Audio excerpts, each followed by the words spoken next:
Hello, and welcome to the Dissidents Podcast, where we talk about how we can strive for a world in which freedom and reason are at the forefront of all human society. In recognition of Banned Books Week, September 22nd through the 28th, we've launched our first ILV book club with a series of short discussions of James LaRue's On Censorship, A Public Librarian Examines Cancel Culture in the U.S. LaRue's book is a combination of personal reflection and a deep dive into the specifics of book banning. You can participate in the Q&A live stream with the author on October 2nd. In the meantime, read On Censorship along with ILV Fellows Elizabeth Spivak and Pam Hayes Bohannon. This is the third episode, but you can find a link to our earlier conversations in the show notes. Or jump right in here and listen to our discussion of Part 2, entitled Cancel Culture.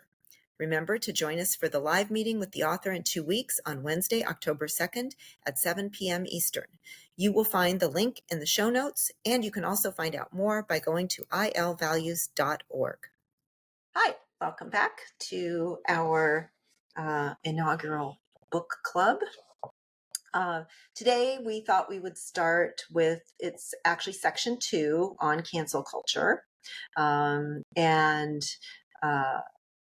He's on a bit of a rant here.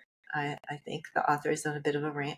And he's got this section called, section within the cancel culture section. He's got this section says, The True Believer, Everything Returns. And our author of On Censorship, A Public Librarian Examines Cancel Culture. We expected the cancel culture part, right? We expected it to come. Right there in the title. It's right there in the title, yes. But I was left a little bit wanting in this area. I didn't see the connection in this very first section called The True Believer. He talks about, a book by Hoffer, The True Believer, published in 1951. I have not read this book by Eric Hoffer. Nor have I. But it made me kind of want to read it, honestly. I mean, but he says, our author says that Hoffer suggests that the growth in censorship maybe foreshadows other social problems. And I can't argue against that, I guess. I think it's, possible. He says, our author is quoting Hoffer, who says that, who's supposedly concluded that times of sudden and alarming shifts in global politics depend on a host of dysfunctions. And sort of one of them he's suggesting is, censorship. And as you pointed out when we were talking before we actually hit the record button, he does mention Hillbilly Elegy by J.D. Vance. And he's using that. Neither one of us have read it. We talked about this before. Neither one of us have read it, but our author is sort of talking about how that book demonstrates the little guy against the big world. But we also both lived in the same area that J.D. Vance lived in the area that he writes about. And again, yes. We neither one have read it, so we can't speak to exactly what he said. But one thing I do know is that it's not really so rural. It's a suburb of Cincinnati. Which is a big city. Yes. 20-minute drive or something from Cincinnati. Yes.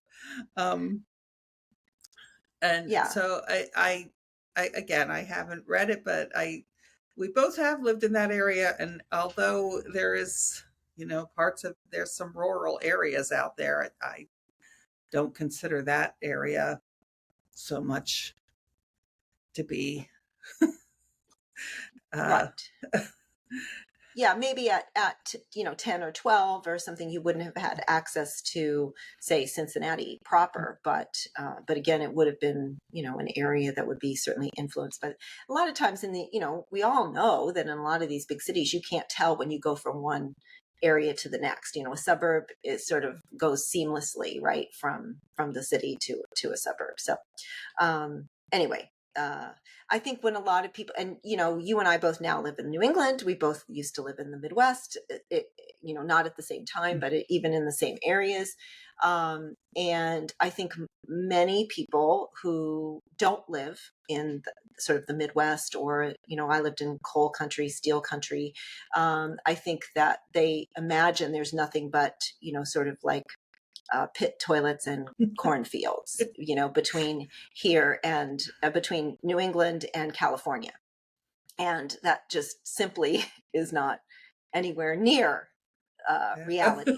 So, again, neither one of us have read the books. We can't say much about the book, but we can say something about the area, which is that it's full of, cultural, activities. It's got massive numbers of universities, large, huge universities. What is there, like 80,000 students at, Ohio State University alone? That's just one university in Columbus, Ohio. There are multiple universities in Cincinnati, and all in that surrounding area. So lots to do, lots of, so certainly not taking away from this person's, reported experience, but so I do, though, resonate with this idea right after that. He says, at the core of today's angry conservatives, I would say also angry progressives, is this idea of a zero-sum game, that there's only so, that if one person gives something up, then another person is going to,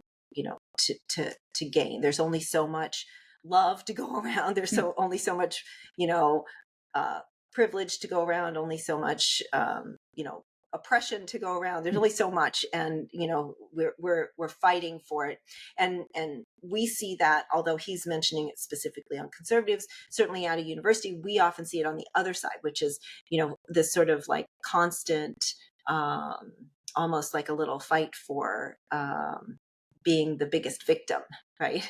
We definitely see that. So I can see it on both sides, sort of, this sort of zero-sum game. It's like if I acknowledge someone else's victimhood or someone else's privilege, then that's less for me, kind of thing. And that does he does talk about this sort of nationalist fervor. And I think I feel that. So we both, now you have read the next book that he mentions, which is What's the Matter with Kansas? Right. And he doesn't call it this, but in psychology, we would call this system justification. There's a theory about it, system justification theory. This idea that people endorse a system, particularly a current system, that they think might someday benefit them. So it's like, oh, I don't want to, I don't want to give up, even though I'm poor, I don't want to give up the possibility that I will eventually make it rich. And if I got rich, then I would have to pay more taxes. And so I'm going to protect the rich people from having to pay taxes, because someday I might win the lottery and be rich. But you have read the book. I have read the book. Now, I will say I read the book 13 years ago. So it's not a new book. It was probably a couple years old when I read it. But, what he describes here is that, that they people might imagine themselves someday to be rich, which is, I mean, who doesn't imagine themselves to be rich someday? But I mean, chances are it's not going to be you. Somebody will make it rich. It's probably not going to be you. That's one piece of it. The other thing that he mentions, which is, it's a much smaller piece of the book and kind of comes at the end, is that there are some who simply are voting against their own self-interests, not because they think someday that it's going to benefit them, but they're basically taking one for the team, that they support the conservative agenda. Perhaps they're against same-sex marriage or abortion, and even though they are blue collar and understand that they'll probably be blue collar for the rest of their lives, that this is an important enough issue to them that they're going to vote against their own self-interest. So that's they are completely aware that that's the case. In the Kansas book, right? Yeah. Right. Okay. That it isn't just about system justification. It's also about, like you said, taking one for the team, kind of. So he also, our author, not the Kansas author, also talks a little bit about, sort of alternative facts, fake news. He doesn't go down this very far.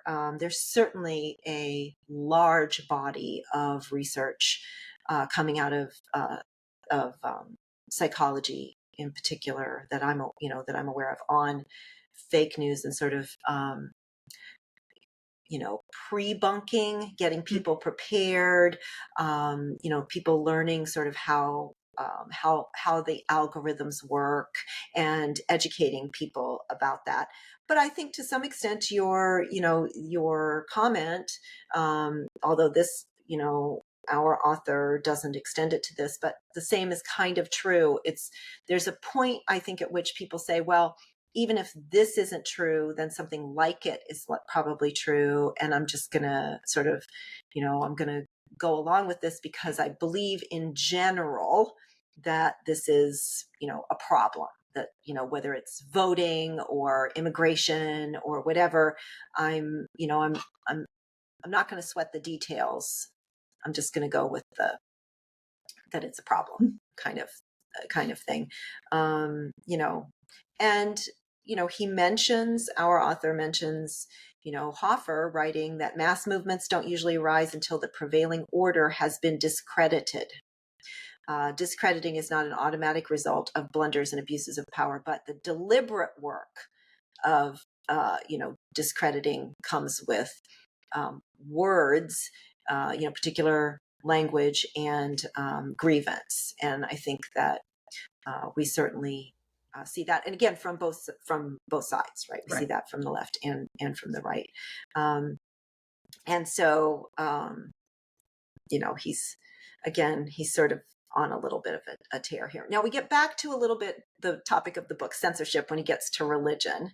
So he does link censorship to religion.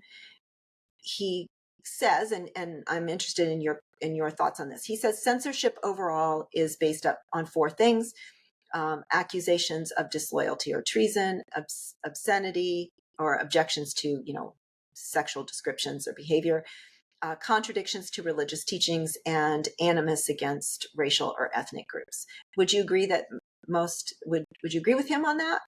I would agree that, especially right now, that would cover most of the challenges that are going on right now. And what I'm seeing, is that any speck of sex in a book is now enough. Any mention that somebody might have had sex is enough. The race is like, this book has a Black character. That's enough for some people to, it was written by a Black author. I find it personally, completely ridiculous. Some of the challenges. He also, in the next little section, he talks about money. And I had never thought about this before. I don't know, maybe you had, but I had never thought about the idea that some groups might use book challenges as a way to get donations, like that it's a sort of a grassroots thing that gets people to give money. I had never thought about this before. Right. I mean, basically, it seemed like all you had to do was say, we're protecting children by banning by banning these books. So, if you feel like you need to protect children, send money, send money. Yeah. And yeah, sure. The way he described, kind of infiltrating this group, Focus and on family. focus Yeah. on the family, right? Yeah. And then they just kept asking for money. I have read essays by others who have done something similar, like they I'm going to send this guy, this televangelist, $20 and see what happens. And all that happens is they they ask for more money. That's what they do. Yeah, That's he what was they saying do. here that that the original agenda Mm. that was advertised, it's like, oh, you join this group and you're going to help with these, 4 or 5 things. Yes. And he said then as he got more and more materials in the mail or solicitations or whatever, that it just got narrower and narrower and narrower, and eventually, just sort of like these little terms like the gay agenda or abortion, like no more sort of descriptions of any policies or, what you could actually do or how you could get involved. It's just like, we're fighting the gay agenda, send money. And so he was sort of talking about how, Right. sort of a funneling almost, where you start out broad and it seems like, this is an organization that's doing good and I care about it. And you just, it just gets like, narrowed it down. Now, this is just, his personal experience, but certainly, I think he makes an interesting argument that I never thought about before, that, and again, he talks, in the previous section, he talked about sort of the, this like this movement, to ban like 800 books all at once and that kind of stuff. And I guess it makes sense that, um, it's a industry, Mm-hmm. right? It's an Mm-hmm. industry that has to be funded. So I loved his story at the end of this section. So right before cherry picking, so at the end of this religion section, he says a colleague and friend, a former library administrator in Fort Wayne, Indiana, was visited by a representative of Eagle Forum. I've never heard of it, but Oh, you probably did. It was big in the 80s. Phyllis Schlafly. Remember Phyllis yes, Schlafly? yes. That was her. Okay. Oh, okay. So the Eagle Forum, a conservative, pro-life, religious liberty focused organization. Oh, yes, founded by Phyllis Schlafly. There you go. The representative began by asking the librarian, "Are you a Christian?" "I am," my friend replied firmly, "but the library is not." And, I mean, that's basically, he tells several stories in here and makes several points, but that's the main point, right? Is that the library is not a Christian organization. And we keep going back to, his Brussels sprouts thing. And like, there might be a few people who are going to the library for what it's not, but not very many, and so most people don't care what the library's not. They're not saying, "Oh, I'm going to shop for a library that's not something," Right, and right. you know, uh, and so I don't know how many. I mean, apparently this person cared if the librarian or the library was Christian, but there are Christian reading rooms, right? Many churches have their own libraries, I presume. Mine does, Especially, although it's yeah, not a Christian church. It's a yeah, Unitarian Universalist church. But right. yeah, we have our own library. Yep. Yeah. So if you want something specific like that, certainly, there are many ways, to get that material. We've already talked about this before, cherry picking the verses that you like. This is, I certainly picked up books when I worked in a public library that people had blacked out with magic markers. They usually didn't check them out. They would do it while they're in the library, find a little cubby hole and do it because they wouldn't want them linked. But somebody would come to the desk and say, "Oh, I was going to check this book out," and I, leaf through it and I see, people had written in the margins or, something like that. Now, EBSCO, he talks about EBSCO, and I do think that, like, I know what EBSCO is, but I don't know that listeners would know what EBSCO is. So it's a publisher of mostly databases, and so if you go to a library, when you search for articles, you're probably either using a Gale database or an EBSCO database. Those are the two big publishers. There are lots of others, but EBSCO publishes a lot of them. Our university subscribes to many of them. And so,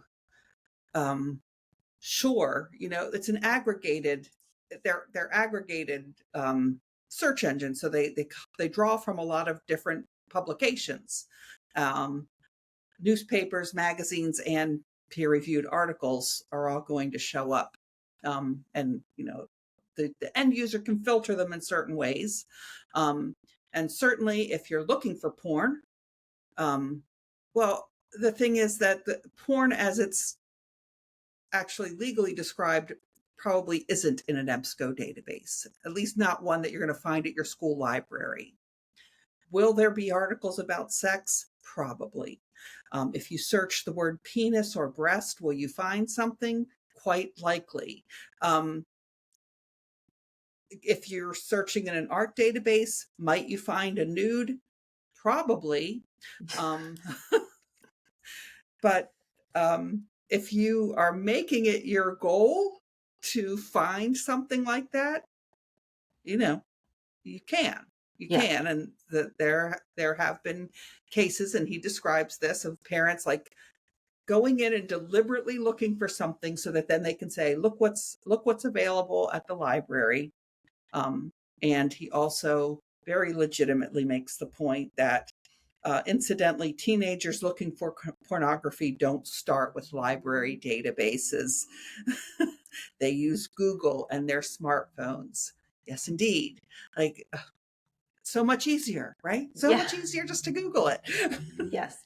In fact, many of our students, our very students, have never actually been to the library. They exclusively use, I have to encourage them to use even Google Scholar through the library database, which actually gives them access to more materials.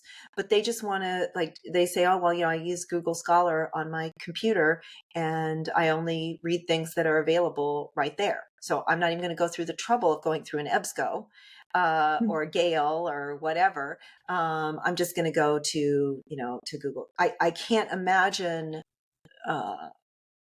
very many middle schoolers saying, oh, Mom, will you drive me to the library so I can try to find something, and here you can keep my phone in the, I'll just go to the library. And I mean, it's like, we can't get college students to actually use the library as much as they should. So the idea that, the kids would think of that is a little bit extreme. But that's, again, this is the cherry picking part that he's talking about, right? And using, using the databases that are, as you say, most used. Guess what? I can find a nude. I can find the word sex. I can find, body parts and that kind of stuff. So,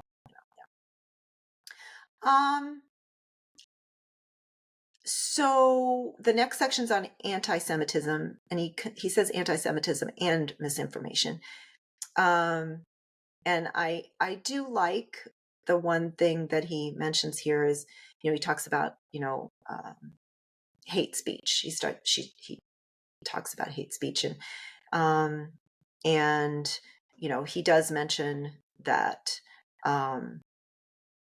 when people are trying to ban a book, say like something that's arguing that the Holocaust didn't happen, he questions his own process. Right. He says, when somebody challenges a library book, the first thing I ask them is, did you read the whole thing?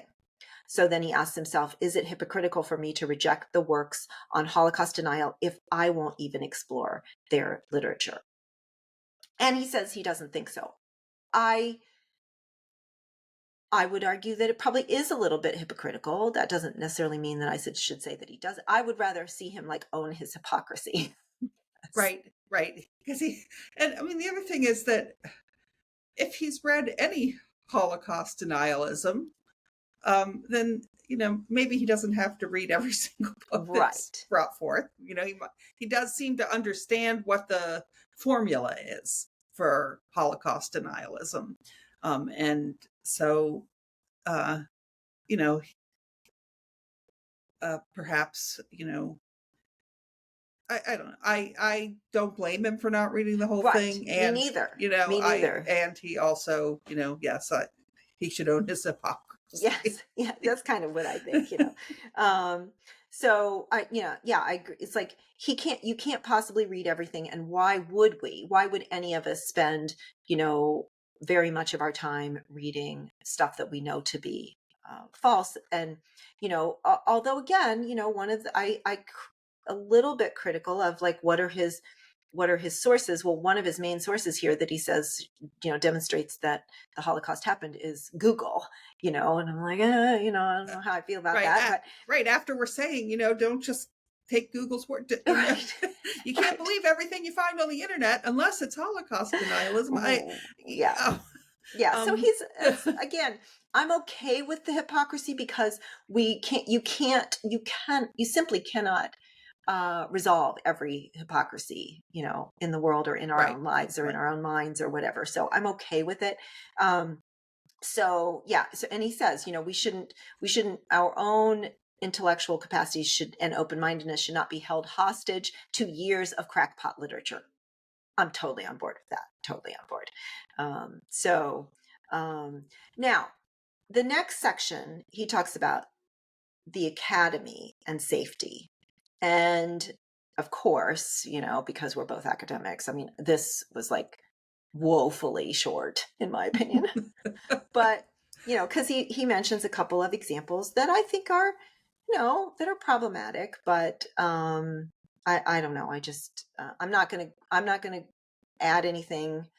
I would just say simply that this is woefully inadequate to describe the voluminous, and not just the things that people have read about, but just the everyday, academic mobbing, academic, censorship that's going on within the academy. I think that this is a woefully inadequate description. Yeah, I was interested in what he said about trigger warnings. I mean, the thing is, like, suddenly people are, getting all over about trigger warnings. They've been around for a long time. A long time. We probably just didn't have a word for them. But, I remember, for instance, back very early in my teaching career, I assigned my students to watch one of two movies. They could choose whichever one they wanted to watch and write a review of it. And I remember one of them had a graphic scene of domestic violence in it. And I told the students, I told them, this movie has a non-gratuitous scene of domestic violence. If that's going to upset you, you might want to pick the other movie. Right? They were offered a choice, and if they didn't like it, if they picked the movie that I warned them about, then that was on them, right? Yeah. I didn't call it a trigger warning. I called it like a warning, and I think people have been doing that, forever. Yeah. And we also, the case in Michigan, I think it was in Michigan, where the art history professor was fired because she gave that exact kind of, heads up. It was a heads up. More than once, by the way. More than once. Yes. And the student chose to ignore it. Like, okay, well, that's on the student. Yeah. And again, it isn't just students that are doing this. It's also faculty members doing it to each other and everything. And it is too big for this book. Don't get me wrong. I'm not criticizing him for not covering it. I just, I just think it's woefully inadequate. I just keep going back to that. So I don't know if this is like the end of this section. It kind of is the end of this section.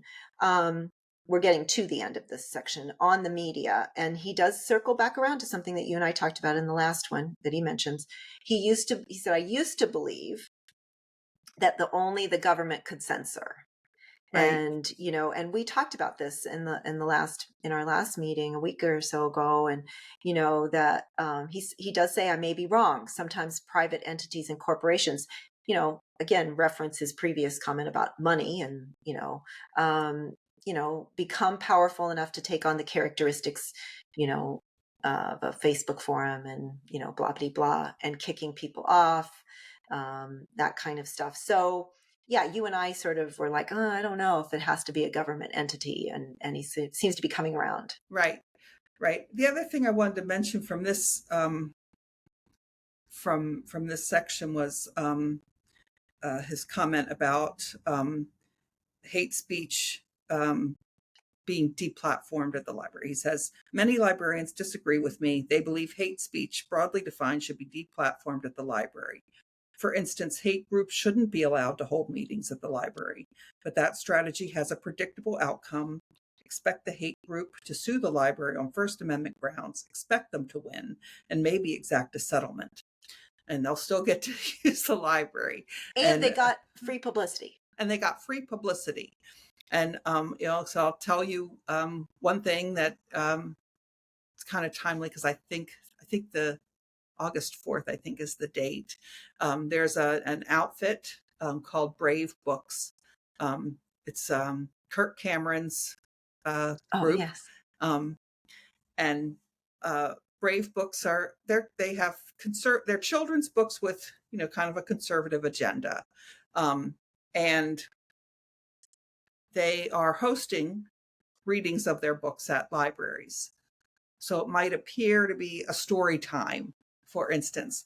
But what they're, legitimately, they are booking the meeting rooms and publicizing it, that it's at the library. So it's on the library to, first of all, uphold whatever policies they have for booking the room. And if, from what I can tell, in most cases, it's legitimate. It's on the library to then make it clear that it's not a library sponsored program, and that they're doing their own marketing of it. I mean, and that's true. Like, I used to be in charge of booking the meeting rooms at the public library where I worked. Right? We had a little. It was back in the early 90s. We just had a little day calendar.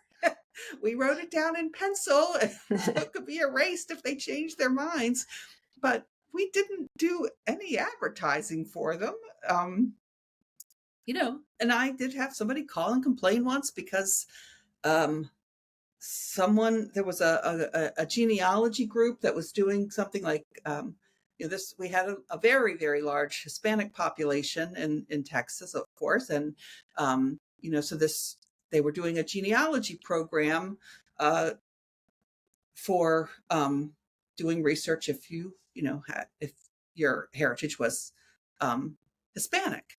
And someone called and said, why are you putting on a program that's only for Hispanics?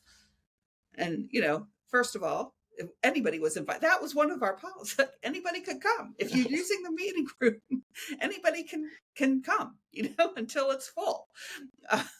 And second of all, the group did their own advertising about it. The library's not putting it on. No. The library is a space. Yeah. Right. And third of all, if you don't like the program, don't come. Don't come. You can do your own why don't you book your own program? Yes.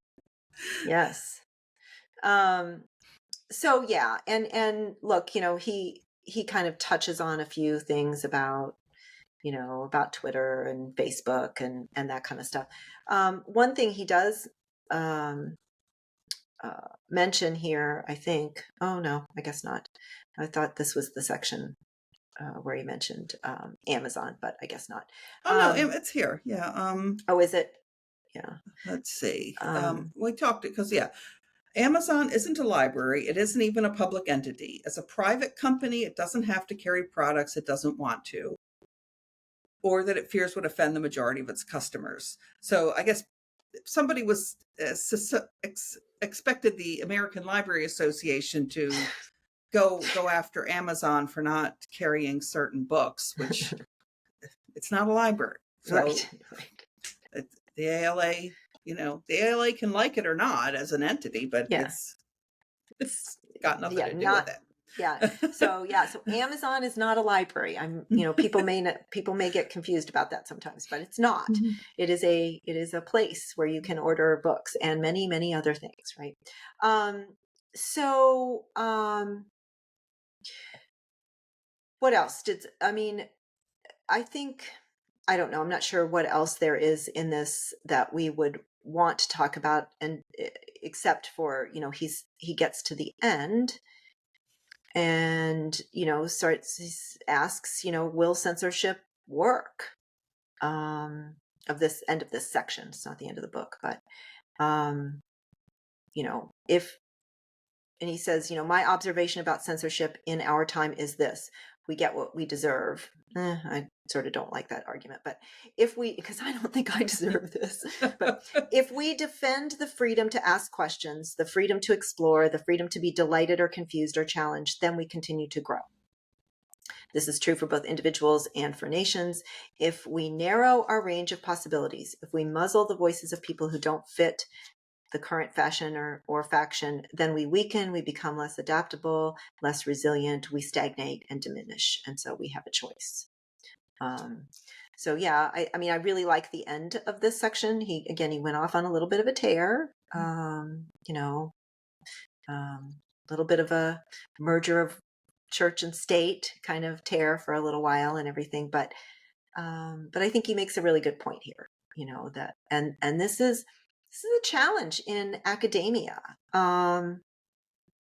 where academic freedom, the right to protest, all of these things are happening all on campuses are dealing with this right now. And,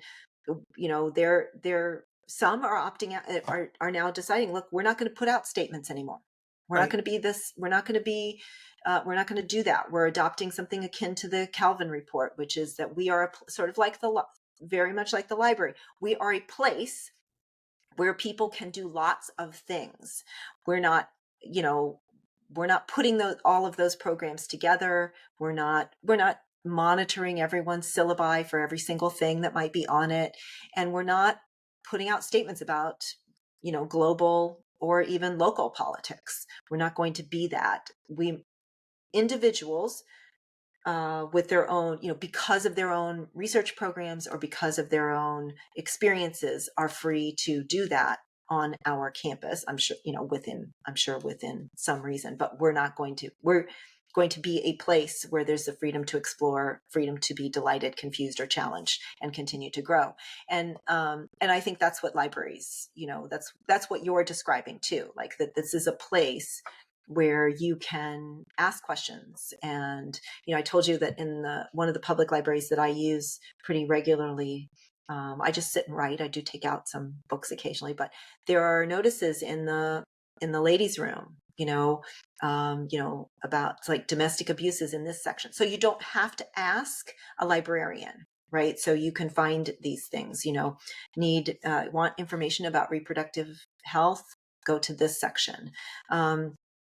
And so they're trying to find ways that people can explore, even within their library, and not have to even ask a librarian, be able to, go to a section and look.